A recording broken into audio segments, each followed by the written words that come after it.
ஆண்டவர்களோடு இருப்பாராக.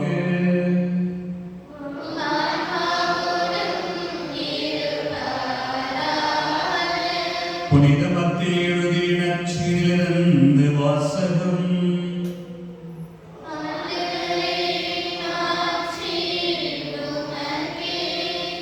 பிரிவு 14 இறைவசனங்கள் 22 முதல் 33 முடிய. அக்காலத்தில் இயேசு கூட்டத்தினரை அவ்விடத்திலிருந்து அனுப்பி கொண்டிருந்தார். அப்பொழுது சீடரையும் உடனே படகேறி தமக்கு முன் அக்கறைக்கு செல்லுமாறு அவர் கட்டாயப்படுத்தினார். மக்களை அனுப்பிவிட்டு அவர் தனியே இறைவனிடம் வேண்டுவதற்காக ஒரு மலையின் மேல் ஏறினார். பொழுது சாய்ந்த பிறகும் அவர் தனியே இருந்தார். அதற்குள் படகு கரையிலிருந்து நெடுந்தொலை சென்று விட்டது. மேலும் எதிர்காற்று அடித்துக் கொண்டிருந்ததால் அலைகளால் படகு அலங்கரிக்கப்பட்டது. இரவின் 4ஆம் காவல் வேளையில் இயேசு அவர்களை நோக்கி கடல் மீது நடந்து வந்தார்.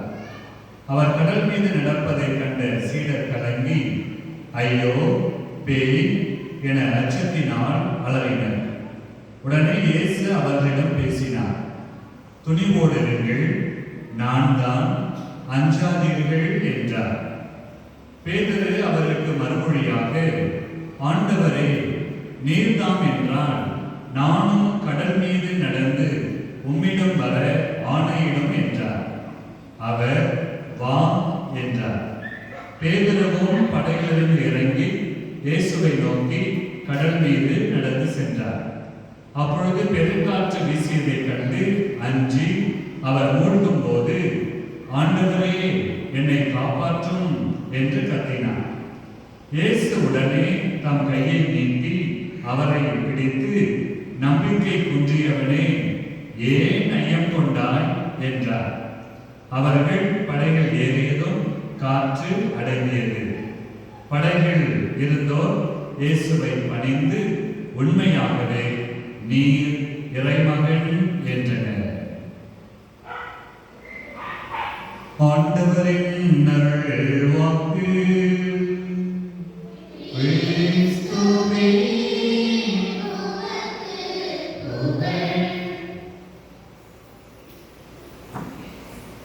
கரமுயர்த்தி சொல்லுவோம். இயேசுவே ஆண்டவர், இயேசுவே ஆண்டவர், இயேசுவே நம் வாழ்வு, இயேசுவே நம் வாழ்வு. ஹல்லேலூயா. மரியே வாழ்க, மரியே வாழ்க. பிரியமானவர்களே, பொது காலம் 19ஆம் ஞாயிறு நம் ஆண்டவர் இயேசு கிறிஸ்து நமக்கு சொல்லுகின்ற அருமையான வாக்குத்தத்தம், துணிவோடு இருங்கள், நான் தான், அஞ்சாதீர்கள். ஆக இன்னைக்கு வாழ்க்கையிலே நமக்கு பயம் உண்டு, நெருக்கடிகள் உண்டு, போராட்டங்கள் உண்டு. பயமே இல்லை என்று சொல்லுகின்ற மனிதர்கள் யாராவது உண்டா? யாருமே கிடையாது. எல்லாருக்கும் பயம் உண்டு. இருட்டை குறித்து பயப்படுகிறோம், பேயை குறித்து பயப்படுகிறோம். இன்னைக்கு மட்டும் இல்ல, அன்னைக்கு ராயபுரம் சீடர்களும் பேய் பேய் என்று சொல்லி பயந்தார்கள். இன்னைக்கு பேய் பயம் உண்டு, இருட்டு பயம் உண்டு, விலங்குகள், பாம்பு, இப்படி பலவற்றை குறித்து நாம் பயப்படுகிறோம். சமீபத்திலே இப்பொழுது கொரோனாவை குறித்து நாம் பயப்படுகிறோம். பிரியமானவர்களே, ஒரு முறை ஒரு ஊர்ல ஒரு முனிவர் தவம் செய்து கொண்டிருக்கிறார்.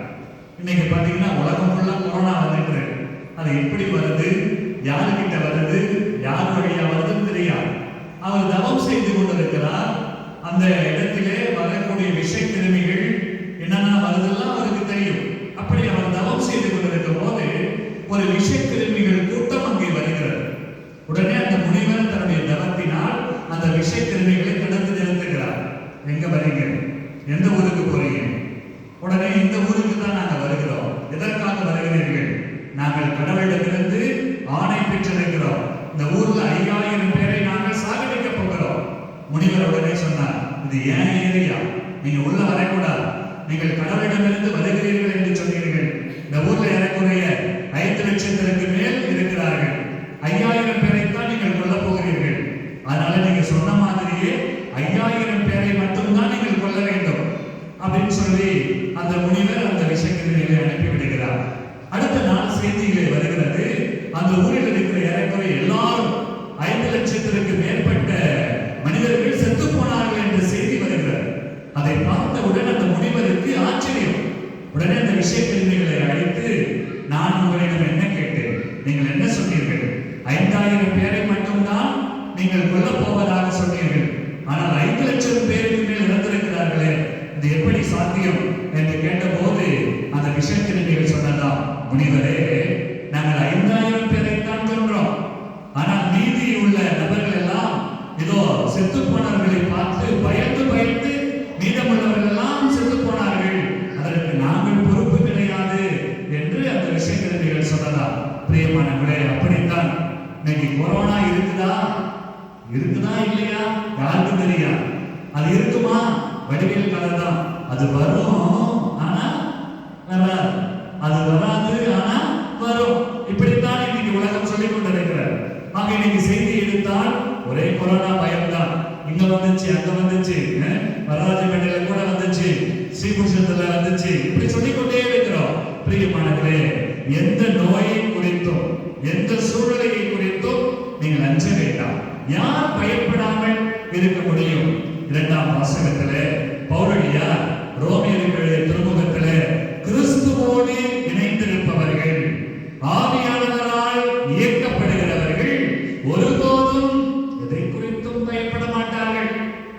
இந்த நற்செய்தி வாசகத்திலே நாம் பார்க்கிறோம், இதோ இயேசு கடல் மீது நடக்கிறார். மனிதனால் நம்ப முடியாது, எந்த மனிதனாலும் நம்ப முடியாது. இயேசு கடல் மீது நடந்து வருகிறார். அதுவும் இரவு வேளையிலே இயேசு கடல் மீது நடந்து வருகிறார். அதை பார்த்தவுடன் சீடர்கள் ஐயோ பேய் பேய் என்று அலறுகிறார்கள். ஆனால் ஆண்டவர் இயேசு சொன்னார், அஞ்சாதீர்கள், நான் தான். கடவுள் ஏறக்குறைய 364 இடத்திலே வேதத்திலே விவிலியத்திலே பயப்படாதீர்கள், அஞ்சாதீர்கள், இதோ நான் உங்களோடு இருக்கிறேன். யோசுவா புத்தகம் 1ஆம் அதிகாரம் 5வது வசனத்திலே ஆண்டவர் இப்படியாய் சொல்லுகிறார், இதோ எந்த மனிதனும் உன்னை எதிர்த்து நிற்க மாட்டான்.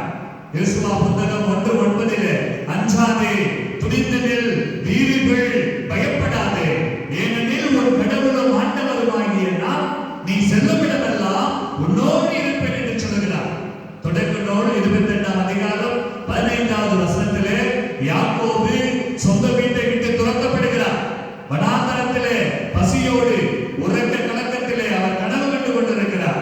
என் வாழ்க்கை என்னாகுமோ, என்னுடைய வாழ்க்கை எப்படி போகுமோ பயந்து கொண்டிருக்கிற சூழ்நிலையிலே தொடக்க நூல் 28:15 ஆண்டவர் சொல்லுவார், நான் உன்னை விட்டு விலக மாட்டேன், நான் உன்னை கைவிடவும் மாட்டேன், வாக்களித்ததை நிறைவேற்றும் அளவு நான் உன் கூடவே இருந்து உன்னை வழிநடத்துவேன் என்று சொல்லுகிறார். எசையா புத்தகத்திலே எத்தனை முறை நாம் வாசிக்கிறோம், நீ கடல் கடந்து சென்றாலும், நீ தீ நடுவே நடந்தாலும், நீ புயல் சூழ் காரிருளில் நடந்தாலும் நான் உன்னோடு இருப்பேன். திருப்பாடல் 23ஆம் அதிகாரத்திலே நாம் வாசிக்கிறோம், சாவின் இருள் சூழ் பள்ளத்தாக்கில் நடக்க நேர்ந்தாலும் இதோ நான் உன்னோடு இருப்பேன். ஆண்டவர் சொல்லுகிறார். பிரியமானவர்களே, இதைத்தான் நம் ஆண்டவர் இயேசு கிறிஸ்து இந்த இரவோ இருட்டோ நோயோ பேயோ நீ எதற்கும் பயப்பட வேண்டாம், நீ கடவுளோடு இருந்தால், நீ ஆண்டவரோடு இருந்தால், அந்த இயேசுவை உண்மையாகவே நீ ஏற்றுக்கொண்டு அந்த இயேசு என்னோடு இருக்கிறார், நான் எதை குறித்தும் பயப்பட மாட்டேன், இந்த நம்பிக்கை போதும். இந்த நம்பிக்கை இருந்தால் உங்களால் எதையும் செய்ய முடியும். எனவே தான் பேதுரு இயேசுவிடம் கேட்கிறார், ஆண்டவரே நீர்தான் என்றால் நானும் கடல் மீது நடக்க முடியுமா? இயேசு என்ன சொன்னார்? வா வா என்று சொன்னார். ராயப்பரும் அந்த கடல் மீது நடந்தார். அப்படித்தான் இன்னைக்கு ஞாயிறு திருப்பலிக்கு வருகிறோம், சனிக்கிழமை இன்னைக்கு ஆலயத்திற்கு வருகிறோம், ஆண்டவருடைய வார்த்தையை கேட்கிறோம். இந்த வார்த்தையை கேட்ட பிற்பாடு ஒரு திடத்தோடு நாம் செல்லுவோம். ஆனால் வழியிலே போராட்டங்கள் வரும், வாழ்க்கையிலே போராட்டங்கள் வரும், துன்பங்கள் வரும். ஆனால் சோர்ந்து போய் விடுவோம். பிரியமானவர்களே, இதுதான் வாழ்க்கையாக வழக்கமாக நடந்து கொண்டிருக்கிறது. ஆண்டவருடைய வார்த்தையை கேட்கிற போது நமக்கு உற்சாகம் வரும், பலன் வரும். இன்னைக்கு தெம்பு கிடைத்தது போல இருக்கும். ஆனால் நெருக்கடிகள் வருகிற போது, குழப்பங்கள் வருகிற போது, போராட்டங்கள் வருகிற போது நாம் சாய்ந்து போகிறோம், நாம் குழம்புகின்றோம். என்ன ஆகுமோ, எப்படி ஆகுமோ என்று சொல்லி பயப்படுகின்றோம். பிரியமானவர்களே, எல்லாருக்கும் பயம் உண்டு. அரசன் முதல் ஆண்டி வரை பயம் உண்டு. யாருக்கு பயம் இருக்கும்? தமிழிலே பழமொழி சொல்லுவார்கள், மடியில் கனம் இருந்தால் தான் வழியில் பயம் இருக்கும். அந்த கனம் எப்படி வரும்? இன்று அநியாயமாக நாம் பொருள் சேர்க்கிற போது, அநியாயத்திற்கு துணை போகிற போது, சுயநலத்தோடு வாழ்கிற போது, அல்லது தேவையில்லாத காரியங்களை எல்லாம் செய்கிற போது தான் இந்த பயம் வரும். நீங்க மனதில் உறுதி இருந்தால், வார்த்தையின் சுத்தம் இருந்தால், நீதி இருந்தால், நேர்மை இருந்தால் யாருக்கும் பயப்பட தேவையில்லை. அதைத்தான் பாரதி சொன்னான், அச்சமில்லை, அச்சமில்லை, அச்சமில்லை. அவன் சொன்னான், ஏன்? இன்னைக்கு உறுதி யாருக்கு இருக்கும்?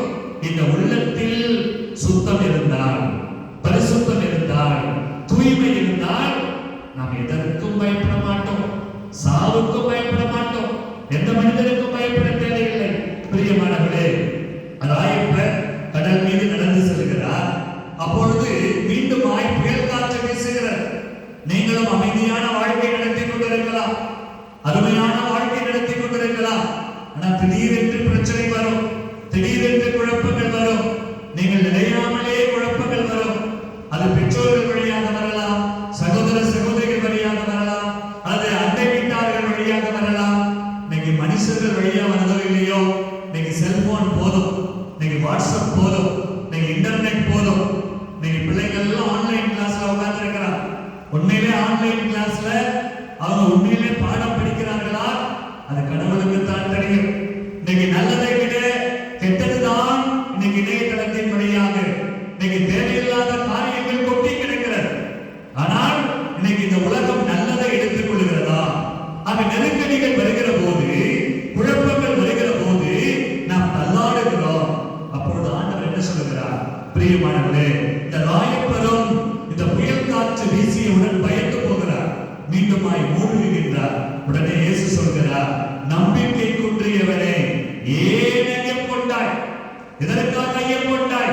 ஆண்டவர் கேட்கிறார்.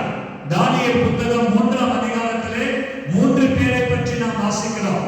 அந்த சாத்ராக்கு, மேசாக்கு, ஆப்தநேகோ, இந்த 3 பேரை பற்றி நாம் வாசிக்கிறோம். அரசன் அவர்களை அழைத்து, உங்கள் தெய்வத்தை வணங்கக்கூடாது, அப்படி வணங்கினால் எரிகின்ற தீச்சுளையிலே உங்களை தூக்கி போடுவேன் அவன் சொல்லுகின்றான். ஆனால் அவர்கள் என்ன சொல்லுகிறார்கள்? அரசனே, நாங்கள் வழிபடுகின்ற தெய்வம் உண்மையான தெய்வம், எங்கள் கடவுளை தவிர வேறு தெய்வத்தை நாங்கள் வணங்க மாட்டோம். அவர்கள் சொன்னவுடன் அந்த அரசன் கோபப்படுகிறான். இன்னும் அதிகமாக அங்கே நெருப்பை மூட்டுகின்றான். அந்த 3 பேரையும் தூக்கி கொண்டு அதிலே போட சொல்லுகின்றான். அப்படி தூக்கிட்டு போறவங்க பொசுக்கி செத்து போறார். அந்த 3 பேரையும் எரிகின்ற தீச்சுளையிலே தூக்கி போடுகிறார்கள். ஐயோ அம்மா, அப்பா என்று அவர்கள் அலறவில்லை. மாறாக அந்த 3 பேர் நடுவிலே தேவதூதன் உலாவுவதை வேதம் சொல்லுகிறது. அந்த 3 பேரையும் அரசன் தூக்கி போடுகிறார். அங்க நடந்த காட்சி என்ன? அங்க அரசன் சொல்லுகிறார், நாம் 3 பேரைத்தான் தூக்கி போட்டோம், ஆனால் அங்கே 4 பேர் தெரிகிறார்கள். யார் அந்த 4வது நபர்? வெண்ணாடை அணிந்து அங்கே தேவதூதனை போல அங்கே பேர் வெளிச்சத்தோடு நிற்கிறாரே, அவர் யார்? அரசன் கேட்கிறார். அதுக்கப்புறம் அவர்களை இறக்கி கீழே வந்த போது அவர்கள் சொன்னார்கள், எங்களோடு ஆண்டவர் இருக்கிறார். அந்த அரசன் அறிந்து கொண்டார், நீங்கள் வழிபடுகின்ற தெய்வம் உண்மையான தெய்வம். இனிமேல் இந்த நாடும் இந்த நாட்டு மக்களும் உங்கள் தெய்வத்தை தான் நாங்கள் வணங்குவோம் என்று சொன்னார்கள். பிரியமானவர்களே, அப்படிப்பட்ட ஒரு உண்மையான தெய்வத்தை கண்டுகொண்டவர்கள் தான் நீங்களும் நான். அப்படிப்பட்ட உண்மையான தெய்வம் தான் ஏதோ இந்த உலகத்திலே உங்களை போல என்னை போல மனித உருவெடுத்து இயேசு கிறிஸ்துவாக பிறந்து நமக்காக மரித்து உயிர்த்து இன்று நம் மத்தியிலே வாழ்ந்து கொண்டிருக்கிறார். அவர் உயிர்ப்பின் தெய்வம், எங்கும் வாழ்ந்து கொண்டிருக்கிறார். இப்படிப்பட்ட ஒரு நிலையிலே நான் உன்னோடு இருப்பேன்.